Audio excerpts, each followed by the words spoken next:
The United States sided with Russia twice at the United Nations as they sought to avoid any condemnation of Moscow's invasion of its neighbor 3 years ago. Now, Washington and Russia aligned first at a morning vote at the General Assembly and then again at an afternoon vote at the Security Council. The two votes highlighted a seismic shift in the balance of power. As earlier, Washington had steadfastly voted for resolutions that favored Ukraine and condemned Russia. Now, in its 11th emergency special session on the situation in Ukraine, the United Nations General Assembly passed two resolutions proposed by Ukraine and the United States. In the 193-member General Assembly, the resolution drafted by Ukraine and supported by many European countries received 93 votes in favor, 18 votes against and 65 abstentions. Now, India, along with China, abstained, while the United States and Russia voted against. The three-page resolution, which won far less support compared to previous ones on the war, strongly criticized Russia and emphasized Ukraine's territorial integrity and inviolability of its borders. Then Washington drafted a rival resolution. It did not mention Russia's aggression or condemn the invasion. But Ukraine's European allies pushed to heavily reword the US text to say that the full-scale invasion of Ukraine had been carried out by Russia. Now, Washington ultimately did not vote in favor of its own text. The US draft resolution received 93 votes in favor, 8 votes against, and 73 abstentions, including India, China, and the United States, along with Ukraine. Undeterred, the United States brought the earlier unchanged text to a vote at the 15-member UN Security Council in the afternoon, securing its passage with 10 votes for and none against, alongside 5 abstentions. Now, the abstentions were France, Britain, Denmark, Greece, and Slovenia. The United States sincerely appreciates Council members' support for this resolution and applauds the action, the first this Council has taken in 3 years on Ukraine, to firmly call for an end to the conflict. This resolution puts us on the path to peace. It is a first step, but a crucial one of which we should all be proud. Meanwhile, Russian President Vladimir Putin had called his Ukrainian counterpart, Volodymyr Zelensky, a toxic figure. In a televised interview, he said that the current head of the Kyiv regime is becoming a toxic figure. The current head of the Kyiv regime is becoming a toxic figure for the armed forces of Ukraine because he gives ridiculous orders dictated not by military considerations, but by political considerations. At the same time, it is not clear on what they are based. This leads to unjustifiably large losses, if not very large or catastrophic losses for the Ukrainian army. And further, Putin said that European countries can participate in talks to resolve the conflict in Ukraine, as he sees nothing wrong with this.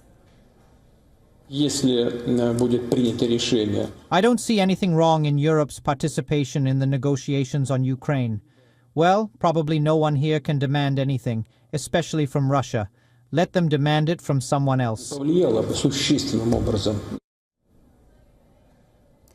Russian president also said that he's ready for US investment in strategic minerals in occupied Ukraine. He even offered the US the opportunity for joint exploration of the Russia's rare earth metal deposits, outlining a future economic deal between the two countries.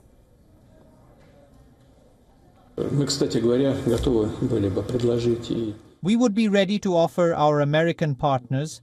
When I say partners, I mean not only governmental and administrative structures, but also private companies, an opportunity for joint work if they showed interest. We undoubtedly have significantly more resources of this kind than Ukraine.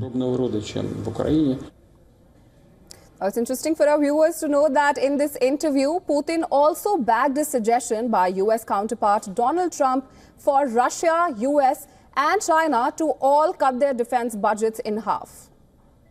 Но, на мой взгляд, все-таки... We could come to an agreement with the United States, we don't mind. I think it's a good idea.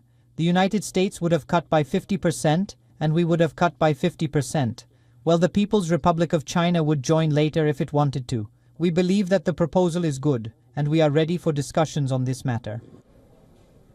Our correspondent Anas Malik joins us live from Kyiv with more on this story.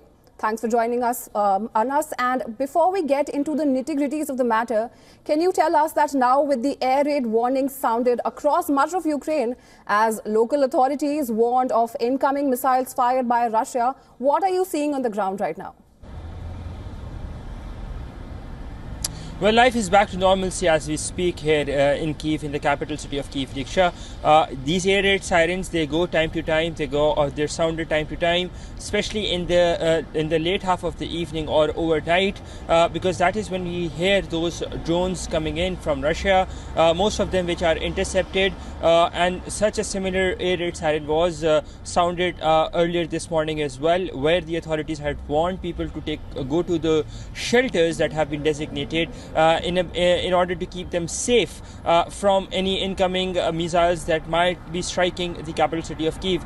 Fortunately enough, there hasn't been any missile strikes that have been reported, though we have heard